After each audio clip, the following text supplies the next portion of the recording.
Hello Achiever, I am in San Diego with an awesome guest. He is Tony Alessandra. He is one of the top speakers of the world and he is with me to answer my question about public speaking, negotiation, persuasions, and maybe other questions I will have in my mind. So hello Tony. Nice meeting you. How are you? I'm doing great. Perfect. Excellent. I let you to introduce yourself. You are one of the top speakers, but yeah, who are you? Well, growing up, I worked my way through school, through college as a salesperson. I sold pots and pans door to door. And at the same time, I was selling this cookware door to door in New Jersey. In Texas, selling the same cookware at the same time was Zig Ziglar. You know who he is, right? Yeah. Zig Ziglar. So I worked my way through college doing that. Eventually went on and got an MBA degree. And did you met Zig at this time? I did not meet him, no. But I had heard of him because I was winning awards for selling, but nothing compared to what he was doing at the time. So I have to do the same, maybe. Yeah, I tried. Believe me, I tried. He was doing it full time. I was doing it part time. Okay. I only did it during the summer. But then I went on, got my MBA, Master's of Business Administration. Started teaching college, liked it, went on and got my PhD. Now, where I got my PhD, the person who was in charge of my doctoral dissertation, his name was Dr. David Schwartz. David Schwartz. I know. It's great. Yeah, wrote The Magic of Thinking Big, multi-million seller, and he was my major professor. Wow. But at the time, he also was a speaker. So he was an author, a speaker, and a college professor. And I think that's what sort of in the back of my mind made me say, wow, speaking, you know, that's kind of neat. So I started doing that while I was at Georgia State University getting my doctorate. I started doing some speaking on the side, and that grew. When I got my doctorate, I got a full-time teaching position right here at the University of San Diego. Did that for about 2.5 years, but at the same time was building my speaking business. And eventually the dean of the School of Business came to me and said, Tony, you've got to make a decision. Are you going to be a full-time professor or a full-time speaker? One or the other. I picked speaking, and the rest is history. Now, as a speaker, when I first started, I came across as very professorial, like a professor, as a motivational speaker. It was okay, it wasn't great. And then I started in January of 1979. In mid-1981, so just 2.5 years later, one of the great speakers of all time, Bill Gove, came up to me and he said, Tony, you know, when you speak, when I see you on stage, you come across like a perfect professor. He said, but off stage, you are funny, you're playful, you're New York City Italian, you're mischievous, and none of that shows on stage. He said, you need to let that show on stage. And once I started allowing that to come out, allowing the natural me to come out, my speaking career just took off. So it could be one key that we have to learn. We have to learn how to to be ourselves on stage. Absolutely. You know, too often I think there are some programs that say, okay, this is the way you should speak. And they're teaching that way to everybody. When in fact, it has to be natural to you. If you are a very polished speaker, that's the way you should speak. Or, I mean, if that's the way you are off stage. Good example. One of my business partners who you just interviewed was Jim Cathcart. He and I were in business together right here in La Jolla. Yeah. We had a business. And Jim was a very professional, polished speaker, and I wasn't. I tried to be like Jim. It didn't work. And Jim can't try to be like me. It wouldn't work. So when we got to our natural styles, we both, shut up, the speaking profession. It's great. So do you have other keys we have to learn to be? What are the difference between top speakers and average speaker? For example, I was just before you come, I was on a website called maybe San Diego bureau speaker or something like that. And I was comparing the price, the range, and it's huge the difference between maybe, for example, I was seeing Ken Blanchard at $50,000 and people were $100. So what are the difference between those people? Well, I think part of it is experience, all right? How long have you been speaking? So Ken has been in the business a lot longer than many of us. So, you know, that's one thing. Another is name recognition. He has great name recognition, as does, like, for instance, Brian Tracy, Dennis Waitley, all great name recognition. Part of the name recognition goes back to their publishing. So Dennis Waitley, the Psychology of Winning, it was such an enormous bestseller. That put him on the map. Ken Blanchard, Situational Leadership. Brian Tracy, The Psychology of Selling. These were all best-selling programs, whether it was a book or an audio program. Who was it? Well, Ken also, the 1 Minute Manager. Yeah, I mean, that was the big thing. So these are all things that create the visibility. But you also have to be a very good speaker. So, I mean, if you have visibility, you're going to get booked a lot. But if you're not good, you're not going to get booked again and again. So all of these speakers, like Waitley and Tracy and Blanchard, they're very good at what they do. So name visibility, publishing, being good at what you do, honing your craft. No matter how good you are, can you get a little bit better? I always seek feedback in terms of how I did. And I always look at, as difficult as it is, I watch some of my speeches. And when I watch my speeches, I'm very critical of my programs. I'll look at it and say, did they actually pay me for that? You know, I can't believe they paid me for that. Now, they loved it, but I tend to be very critical. And I look for things to improve, maybe going to a coach. I've been to speech coaches. And did you write these things? When you look at some things that you can improve, what do you do? What do you do? Just in your mind, or? It could be both. It could be in my mind if it's really important. If it's not as important, it's just a minor thing. Oh, I want to change something on a slide, or I want to change something, you know, I want to pull a story out and put a different story in. That I might write down. If it's big, you know, that one I'd keep in my mind, excuse me. The minor things I keep in my mind. The bigger things I might write down because I really don't want to lose focus of what to do.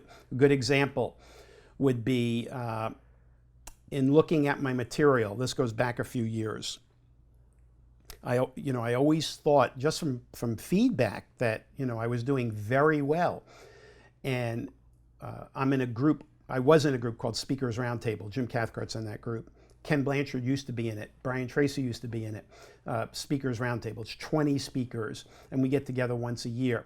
And this one year, we had this famous speech coach come in, and he started looking at our videos in front of all of us. So he critiqued us in front of all the others. And I was waiting for him to say how great I was. And so he started pointing out what I thought were little things, but turned out to be big things. And so what he said to me was, I want you to notice that your energy level from the time you start to the time you end is high. He said, that's not good. I thought it was good to be high energy from beginning to end. He said, that's not good. Number one, they have nothing to compare it against. It's just all high energy. They don't see any lows. They only see high. Number two, you'll tire out the audience because it's just too much. And he said, when you tell your stories, you move around on the stage, and he said, that's good. But when you want to make a key point, stop moving. And the movement should be your voice, not your body. He said, notice when you move that the range of your voice, let's say the octave of your voice goes up because you're more excited. He said, but when you're making a key point, you want to plant use your, the upper body, use your voice, and notice how your voice is a little bit more booming, a little bit more deeper. And I looked at this and I said, "Wow, he's great. I would never notice that these are little things that make such a big difference." Wow, great! I love that. So little things like that make a big thing. I remember this was back in the mid '80s. I was on a tour of Australia with Dennis Waitley and Zig Ziglar. Yeah. So I was the minor person of this group. And I asked Zig if he would sit in on one of my talks and give me some feedback. So the next day I had breakfast with him. He sat through my program, and the next day he was giving me feedback. And the feedback, I still to this day remember it. We're talking a long time ago, 1985. He said, I truly believe you're going to be one of the great speakers in the world. I'm going to ask you to do one little change. He said, your content is strong, your delivery is strong, your humor is incredible. There's not enough emotion that tugs at the heart. He said, if you could blend some of that in so that people might shed a little tear as opposed to just laughing the whole time, he said, then you will be unstoppable. So it's little feedback like that, little things that could make such an enormous difference. And how did you do that? Because I imagine that if you didn't talk a lot with heart, it was because it was not natural at this moment. And how did you learn to speak with your heart? Well, it was basically looking for stories that had more emotion in it. So, I would talk about my mother and things that she taught me. There's an old saying. Things about you. Things about, her dealing with me. For instance, she, that saying, you should go the extra mile, right? Go the extra mile. That's a saying that we have in the United States. But my mother twisted it and always told me to go the extra inch. Constant, daily, minor self-improvement every single day in every aspect of your life. And I tell stories about how a married couple came up to me and told me that they listened to my speech and what it did to their marriage, and how their marriage was going down before that, and after the talk it started improving, and just those kinds. I looked for, searched for, dug for more emotional stories in my life. They were there. I just never pulled them out. I looked for all the funny stories. So, there is one thing to choose emotional story, but I can say you something very emotional without any emotion. Right. I can say you, oh, I was shy, I was sick, and now it's okay. It's not so emotional. So, did you change something in the way you are telling story? Well, when I would tell an emotional story, I wouldn't move as much. I'd have a softer tone in my voice.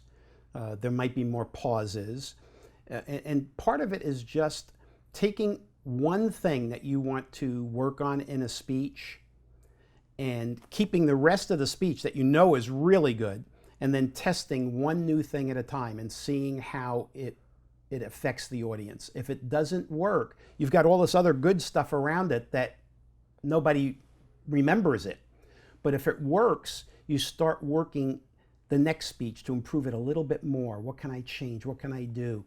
And I keep, we call it tweaking it, just that little extra inch moving until you work it into the talk and it works. When I want to improve my material or change my material, I work on one thing at a time.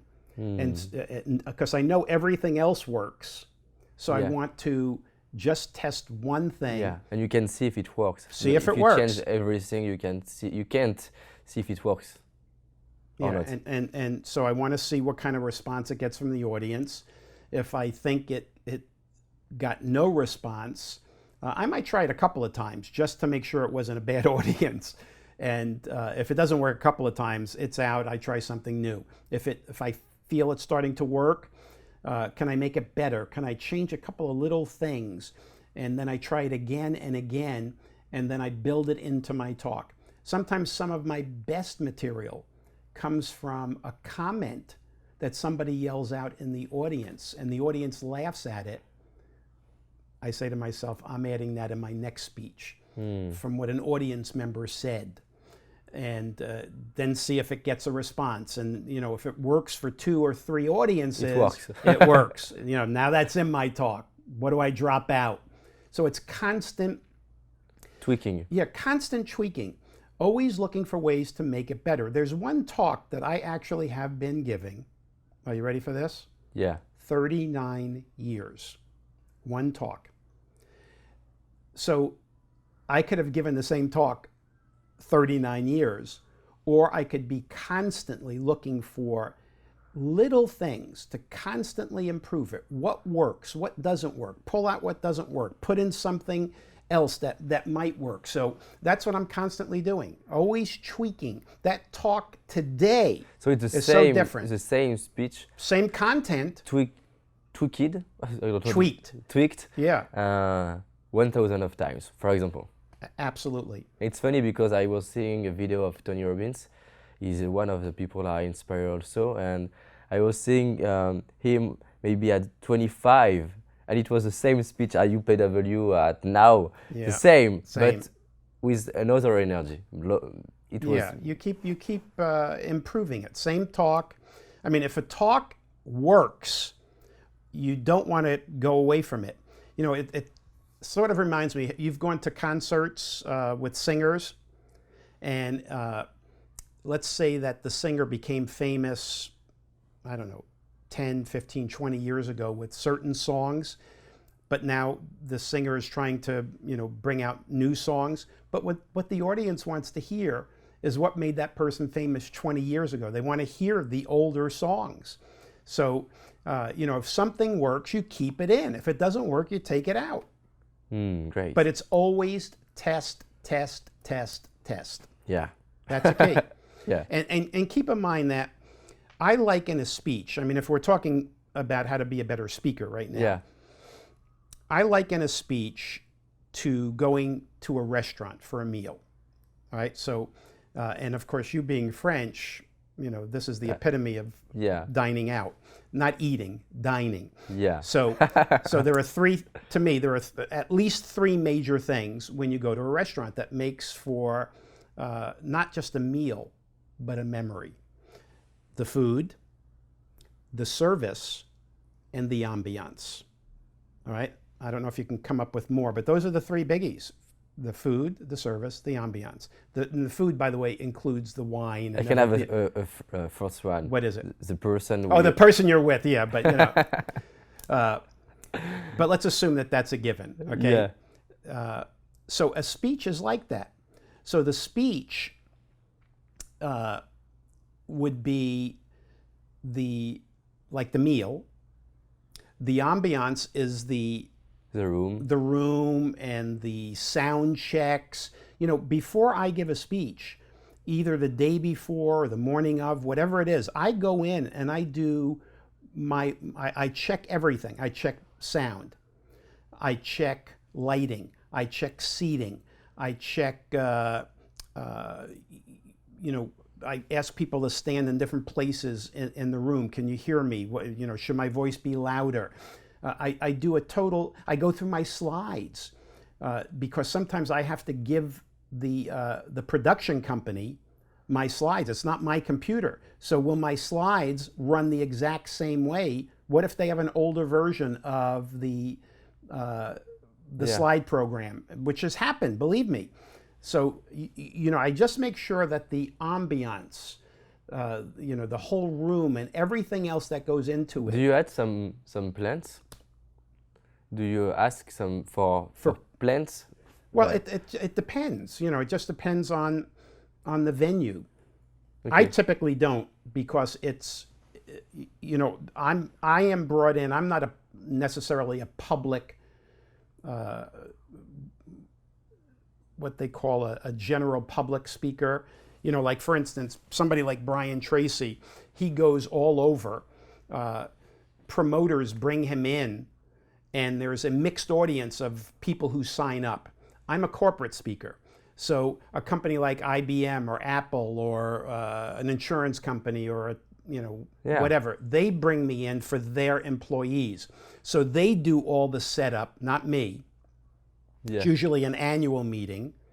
I do my homework about the company, whereas in a public seminar, there's people from all different companies. What do? You have to make it very general.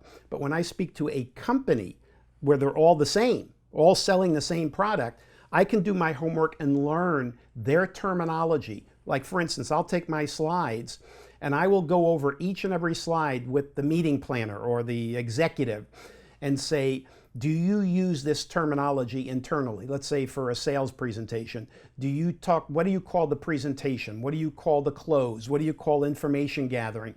And I will change the terminology that I would typically use to the terminology that they use. Because then the people in the audience are saying, wow, this guy knows our language. This guy, how long has he been working with us or for us?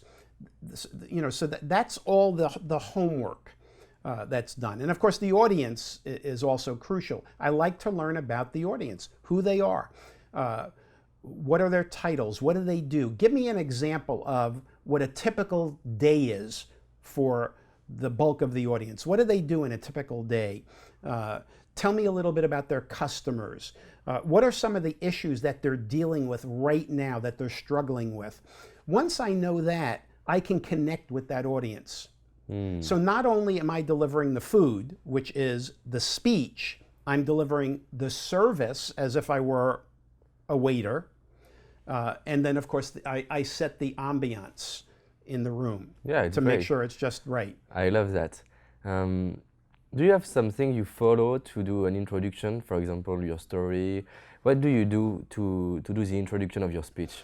At the beginning of your speech? Yeah, it depends on the speech. But what I typically do is I'll open up with a story. So let's say it's a sales speech that I'm giving.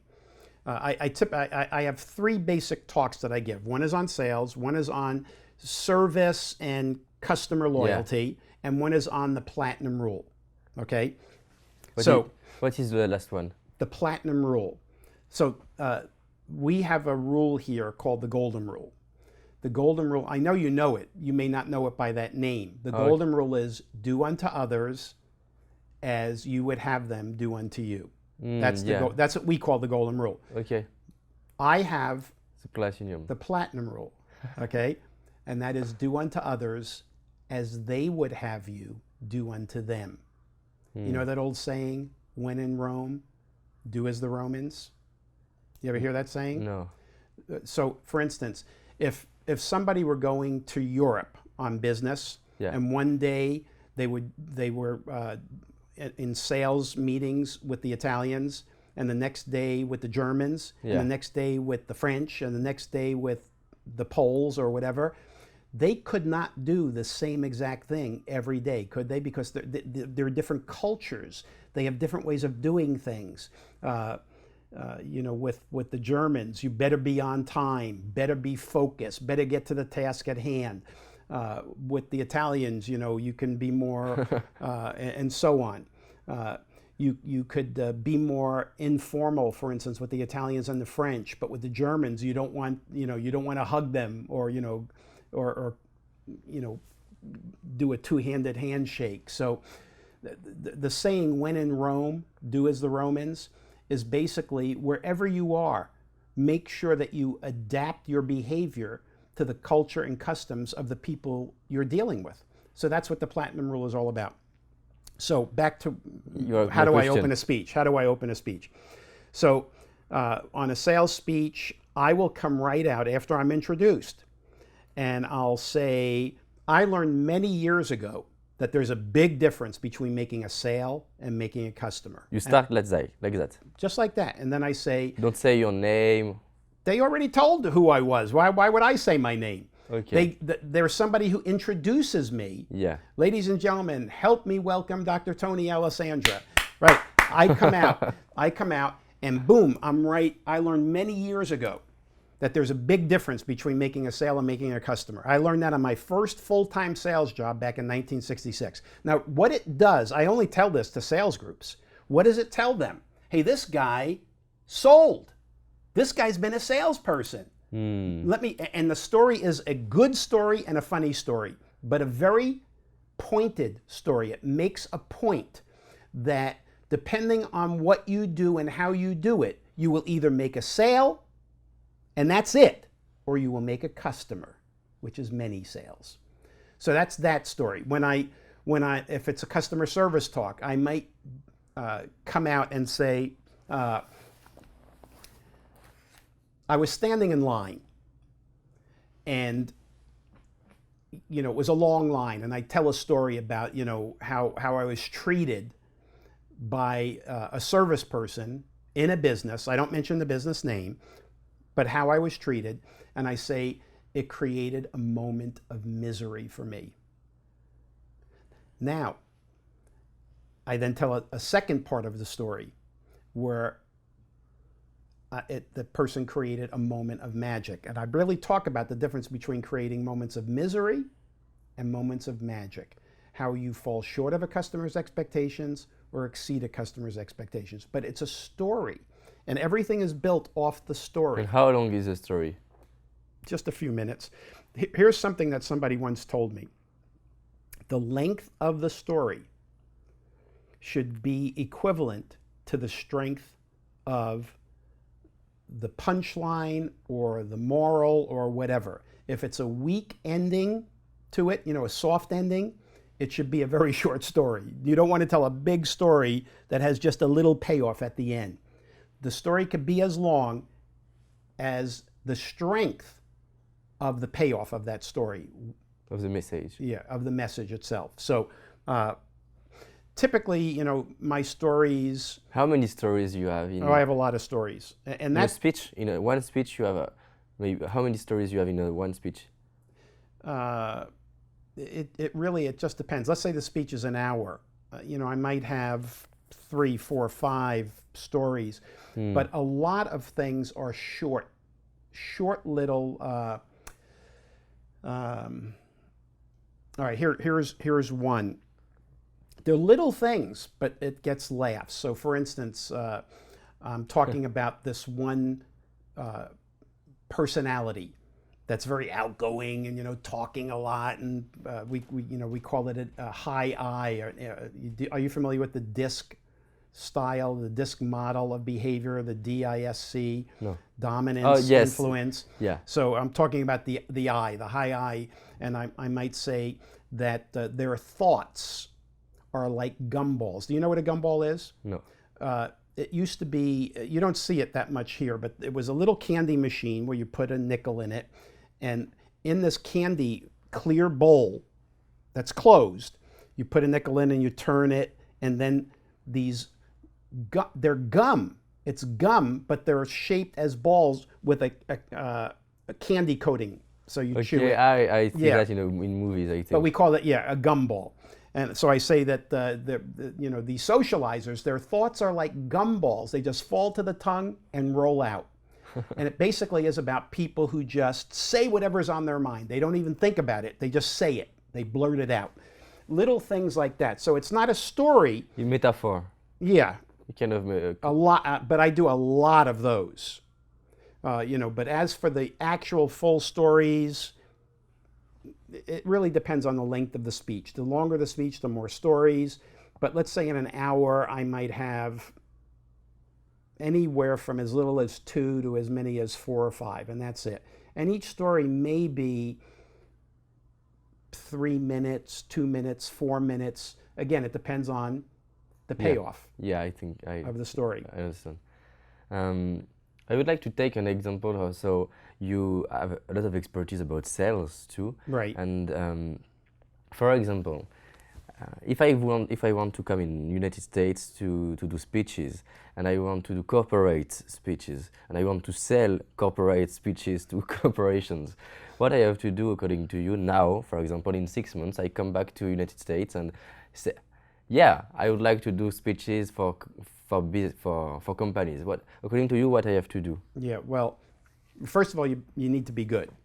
Yeah. Second, you should have video that people can see, because Demo video. yeah, demo videos. You in the United States, at least, a lot of corporate speaking business is done through speakers bureaus. So I would start to learn a little bit about who are the big speakers bureaus and how can I reach them to get them to book me. Can I stop in and talk to their salespeople? Some of the big bureaus would be the Washington Speakers Bureau, Leading Authorities, National Speakers Bureau. So I picked maybe 10, the top 10. For me, the top 10 would be probably, for my business, the top 10 give me 2/3 of all my revenue. So wow. I would make sure that I did that. I would try to speak to associations, trade associations like the American Pasta Association. Who knows? There are thousands of associations, trade groups. Okay, and the reason I like those is because in those talks there are hundreds of separate businesses that may say, you know what, I like him. Let me bring him in. So it's almost like you get paid to give a talk that's almost like marketing. You're getting paid to market. And you have all these businesses, the American Pharmaceutical Association, the Life Insurance Association, you name it. There is associations for everything in the United States, and I'm sure in France too. Yeah. But I love those because there's so many businesses there, and any of those businesses might bring you in. Another possibility is becoming an expert in a particular niche market. So, for instance, for example, my main audience is not companies currently; is more particulars, and I talk a lot about self-confidence. But I think that the companies don't want speeches about self-confidence. Probably not. Yeah. Not a corporate company. Yeah. So self-confidence is great if you're going to do a public program. Yeah. But they want sales. They want service, customer service. It's even difficult to sell what we call soft skills, communication skills, listening. Do you think that motivation could be a good topic? Motivation, again, has mixed interpretations here. Yeah. They love motivating speakers, not necessarily motivational speakers. A motivational speaker sometimes has a negative connotation. For corporation. Yeah, it's not to say that they don't hire motivational speakers. They do. But, many businesses think of a motivational speaker as it's sort of like taking a shower. You got to do it once, but then you need it again tomorrow. So what they're looking for more than a motivational speaker, the rah-rah type speaker, is a content speaker who is talking about certain skills that will help the people in the audience, but is doing it in a very upbeat, entertaining way. That's the key. Okay, so sales, customer services. What do you think about, for example, when you have an athlete who comes in corporations who talk about, I don't know how to say that in English, set goals, set the ability to set maybe... Yeah, goal setting. Goal setting. It could be interesting for a company, according to you? It could be, yeah. It could be. Could be. Yeah. But again, they may see that as a little softer. Leadership skills, selling skills, customer service, or customer loyalty, customer retention skills, creativity, negotiation. Notice that they're all skill-based, things that I can do that will help me either manage people effectively or go out and sell and service my customers. Yeah. But for the thing to just make me a better person, although I totally agree that it is very important and very valuable, those topics, businesses sometimes say, I can't monetize the return on investment for doing something like that, for bringing in a speaker. Now, will they buy materials? Will they buy videos? Will they buy books or ebooks and audio programs on that? Yes. But bringing in a speaker to do that, they're less likely. Again, it's not to say that they don't, but now there is a, let's talk about a soft subject that might be good, and that is time management, because I mean that's something that everybody struggles with, time management. Goal setting, I think, is also very crucial. I wish that businesses put a little bit more emphasis on that. I'm not sure that they do. And just one idea, taking risks. What do you think about taking risks? Well, do something that you don't know. Try to reach a new market. If it has the right title, I think that's a good program. Okay. So taking risk, handling change, those kinds of things, I think would be good. Okay. I have a more global question for you because, according to you, how we can unleash our own potential? Well, I think the first thing that comes to my mind to unleash your own potential is to be educated, be in a constant learning posture, whether it's formally through school or whether it's informally through reading. I think that's absolutely crucial. Many people just don't read enough. I've seen statistics where, I don't even know how accurate the statistics are, but, the average adult reads maybe one book a year. No, that's not good. That's not how to constantly improve yourself and bring out the best in you. I really thought that one of the things my mother said, to go the extra inch, to look at the various aspects of your life, physical, spiritual, mental, social. Look for one thing you can do each and every day to improve yourself in each of those areas. So my mother would say, do one extra push-up or sit-up, or walk, one extra minute each day. That's physical. Mental, learn one new word a day. Read one more page in a book a day. Just something that would take a minute. Spiritual or social, I don't know where I'd put this. Give one more verbal compliment to people a day. Look for one way each day to help somebody. That would be more on the spiritual side, as opposed to religious. Spiritual, being a good person. What goes around comes around, that whole mentality. But from my perspective, I've always been one to be in a state of constant self-improvement. I'm never satisfied with where I am. Always believe that I can get a little bit better, today than I was yesterday. Always looking for ways to get better. Now, not everybody has that mindset.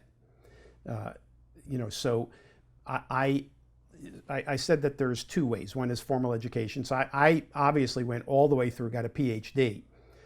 So there was the formal education. I do a lot of reading, and I read both business-related material and novels.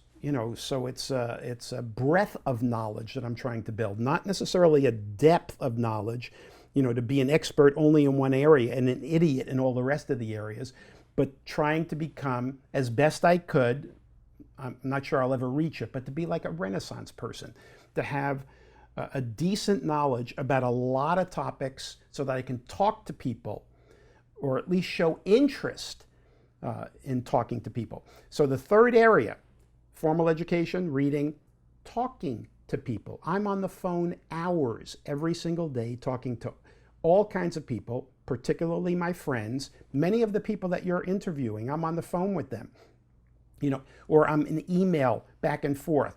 This morning with Shep Hyken, who is a big guru on moments of magic. Brian Tracy, yesterday we were chatting. We went out to dinner last week. I'm constantly talking to these people and picking their brain. What are they doing? What have you done differently this month than you did last month? What have you learned? What have you learned new that's working for you since the last time we talked? Things like that. Great questions. Yeah, I love that. So I talk I will a lot. remember your questions. So, those kinds of things. I'm always looking for ways to get better at what I do. So what did you learn in this year? So you're asking me. Well, the big thing that I'm moving toward is the digital world. So everything. I can help you for that. Yeah, I know. Yeah, because of your age and my age, right?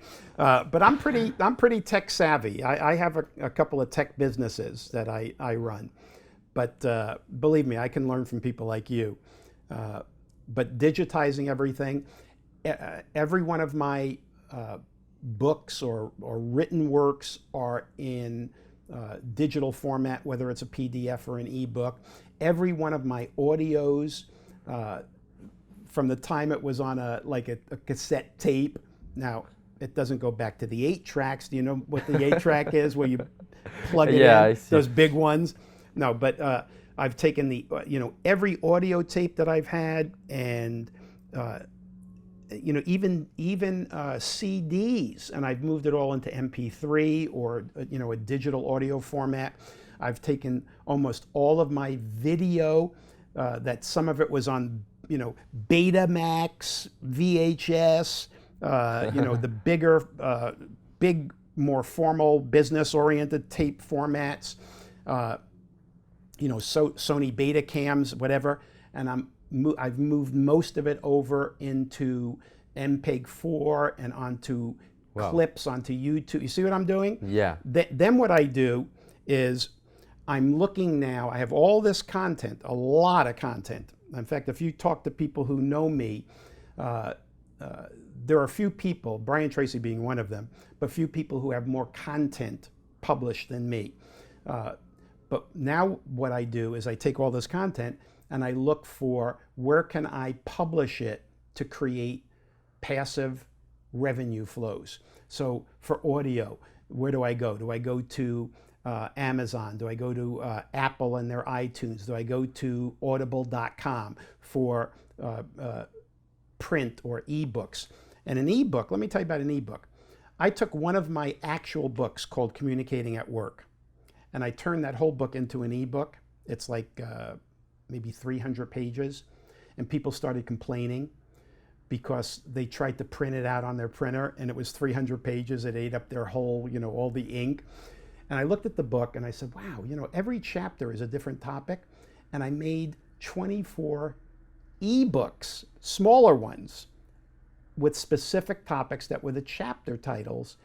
And I sell those. The same price. The same price, but now I have 24 of them. So I look for publishers for that. And again, you have Amazon, you have Apple, you have Books 24/7, et cetera, different publishers of print material. And then, of course, with video, you look for people who publish video, Total Training Network, seminars on DVD. You look for people who are specifically are in that domain. But the whole thing I'm focusing on this year is to maximize my digital intellectual property, to create ongoing passive flows of revenue. And what you're doing here with these interviews, you'll be able to do the same, because you can turn these into white papers, or mini ebooks. You can turn it into audio and video. So you have all three with what you're doing. But that's content is king. Content is king. So that's really what I am doing. If you look at the speaking business, and I don't know how many people have told you this in your interviews, but the speaking business since 2008 has been decimated. I mean, it has been gutted. Seriously. I know speakers who back in the late 90s were earning over $1 million a year in speaking, who in the last year or two have claimed bankruptcy. Because the pie, the speaking pie, let's say the speaking pie back in the late 90s was this big, okay? Just hypothetically, this big. Then after 9/11, when there was a big fear of travel, et cetera, and a lot of companies pulled back from having meetings and learned that they can do some of it online. But that was back in 2002 and 2003. It wasn't as sophisticated. So the pie shrunk a little after 9/11, but it still was big. But this last recession, where so many companies pulled back, of course, you know, here in the United States, we call it the Great Recession. Yeah. Yeah, the Great Recession. But when companies pulled back after 2008, they found that the whole meeting world online was much more sophisticated, much better than it was even back in the early 2000s. So they decided to switch a lot of their meetings into that remote digital format, virtual training, virtual meetings, Skype, you name it. I mean, we have all these options now. Google, what do they call it? Not Google Plus, it's Google Hangouts. There's so many options now to have meetings without pulling people together. So now the pie went like this, and people who solely relied on speaking for their income have been killed. I mean, really, really, really hurting. Now, back in 1999, and I remember this vividly because you'll see why. In 1999, I did 99. In 99, I did 99 full paid speeches. And when 2000 came around, you know, first we had that little scare, Y2K. Remember that? Mm-hmm. Y2K, you know, actually, you were just a little kid then. But you remember they were talking about, you know, what was going to happen to the computers, Yeah. you know, the computers turning over. Of course, none of that happened. But I started saying to myself, you know, I can't do 100 speeches a year like I had been doing since the early 80s. Every year, you know, 100 or more speeches a year. It was crazy, and traveling all over the country and the world. And I said in 2000, I said to my wife, I don't want to do this anymore. I don't want to do it to the extent that I'm doing it. And so what I want to do is put so much more emphasis on alternative sources of revenue using my intellectual property. So in 2000, what I did is I took my entire staff and I spun them off into their own business, which now is a very profitable business.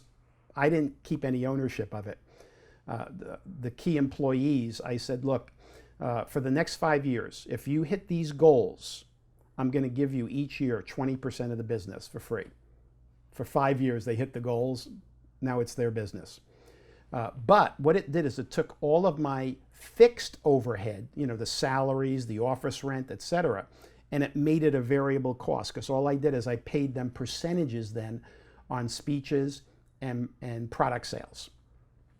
I then took my revenue and started looking for other ways to invest that revenue into my intellectual property. And I created a big online assessment business called Assessments 24/7, which today, you know, brings in a lot more than speaking brings in. And then I started looking for ways to digitize all my products, everything, and then start looking for the publishers, just like we were chatting about a few minutes ago, to start carrying my product, marketing it, and paying me royalties. So it's now, this year, you know, after so many years of focusing on that, where I don't have to give a single speech and I don't have to worry about anything financially, because it all comes in through these other sources. When I speak, it's, as we call it, gravy. It's just extra. So, you know, that's really what I have been doing since 2000. But this year in particular, back to your question, what am I doing this year? I'm becoming more aggressive, more focused in identifying more and more publishers for those three different kinds of products: print, audio, and video. Great. And so what we have to remember of what you are saying is you focus not only on the short term but also in the long term to build something in the long term that will help you more. Right? What is your favorite book? Wow. Well, I have 3 books. I actually have 3 books. So let me tell you the 3 books that I always talk about. Number 1, and not necessarily in this order. Number 1, The Magic of Thinking Big by Dr. David Schwartz. Wow. And I had read that book when I was younger, and when I went to Georgia State University for my doctorate, only to find out that he was there. I called first before I enrolled, because I had like 3 or 4 colleges I was accepted to. And I asked him specifically, I told him about the book, I told him how the impact it had on me. Would you be, if I came there for my doctorate, would you be my dissertation chairman? He said yes, that was it. Second book, Psycho-Cybernetics by Dr. Maxwell Maltz. Life-changing book, life-changing. Third, now this is just for me. I mentioned that, when I was in high school getting ready to go to college, I took my college tests and I scored higher in French than English. I really didn't have a great vocabulary. So my third book is 30 Days to a More Powerful Vocabulary. And I studied that book to increase my vocabulary, my ability to speak better. So those are the 3 books: The Magic of Thinking Big, Psycho-Cybernetics, and 30 Days to More Powerful Vocabulary. Great. What is your favorite audio program, audiobook? Well, if you listen to? Yeah, let's see. Sometimes they go back. I was listening to audio when there wasn't audio programs. They were actually vinyl records. So there was one by J. Douglas Edwards that I loved, but it was very traditional selling, closing, hard sell. But I did like that. Acres of Diamonds, some of the old ones, the actual programs by by Earl Nightingale, not necessarily the Nightingale programs. And of course, programs like The Psychology of Winning, just a classic program. So those were some of the biggies. But I like to go back to the early pioneers in the business, like the Earl Nightingale, like the Zig Ziglar. But even before Zig Ziglar. Okay. Yeah. Napoleon Hill. Exactly. Napoleon Hill, Acres of Diamonds, those kinds of just classic audio programs. Okay. Do you have a movie who inspired you? A movie that inspired me. With a great message. Yeah, that's that's a tough one. That's difficult. Yeah. A movie that inspired me. Well, what inspired some of the movies that really did inspire me were, sports movies where the underdog wins. I always loved underdogs. When I was growing up, my favorite baseball team was the Brooklyn Dodgers, where they always lost to the New York Yankees. So I always was a champion of the underdog. So any movie, where the underdog wins, Rocky, the underdog who wins the title, against Mr. T, or whatever his name was back then. But what inspires me probably more than a movie is the theater, Okay. and plays that have a tremendous emotional impact, like Chorus Line. I don't know if you've ever seen that. No. See, I'm even getting goosebumps just thinking about it, seriously. And what it is, it's about, Chorus Line in particular is about all these young kids, maybe your age, who are trying out to be in this play on Broadway. So it's a play about trying out for a play. And the producer of the play is interviewing them all. They're all in a line on the stage. And the emotion, it's just unbelievable. Another play and movie, but the play, Les Miserables, just emotional. And again, the underdog right at the end, Jean Valjean, just a great... It's a French one. Oh, I know it's French. That's why I mentioned it. But that's one of my favorite plays of all time. Okay. You know, but again, those are the inspirational things. I love it when somebody who has been pushed down, held down, has less than somebody else, and rises to the top and wins. Wow. What is your favorite commitment to yourself? My favorite commitment is, well, the favorite saying, which I live by the way, you know, so it's kind of walking the talk, is what goes around comes around. I'm always out there helping people, not expecting anything in return, but always getting things in return. People have described me as being, my luck being unworldly, that I have unbelievable luck. And I always believed that. I had such incredible luck. But then some people started saying to me, this is not luck, Tony. This is the stuff that's coming back to you for all the stuff that you've done. You know, that whole like pay it forward, and it just comes back to you. And I never did this stuff expecting something to come back, but it just keeps coming back. So I live by that. I live by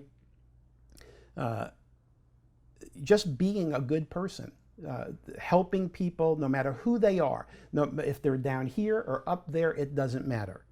And I think that one of the greatest compliments that I constantly hear, I really do, and it just does my heart, you know, well, is that people will say that, you know, I've heard about you, I've talked to people about you, I've never heard a single person say one bad thing about you. So that's the key. That's what drives me and motivates me. Great. So I have a last question for you. It is a very serious question. Do you have some keys, advices, or tips to become a loser, to become unhappy in this life? Okay, so to become a loser, do not practice what you preach to others. Do not listen to people. Do all the talking. Focus on me at the expense of you. Be selfish. It's great. Well, I'll come up with more, but okay. You know, these are all ways to become a loser. Always complain about the gifts that you get, and always expect people to be so thankful for the gifts you give. Don't learn manners. Don't say thank you, please, you're welcome. These are all ways to become a loser. Yeah, it's great. You know, it's just really, you know, having the attitude of what can you do for me as opposed to what can I do for you. That's how you become a loser. Become a loner instead of learning how to communicate with other people. Don't focus on learning relationship skills. Eat with your mouth open. Be a slob. Oh, you have so huge content. Yeah, you could be the training. So these are all things. You know, don't be concerned about your grooming and your personal, you know, the way you dress or groom yourself. Great. You know, little things. Build the training. Yeah. So those are how to become a loser. Thank you very much. I will try everything.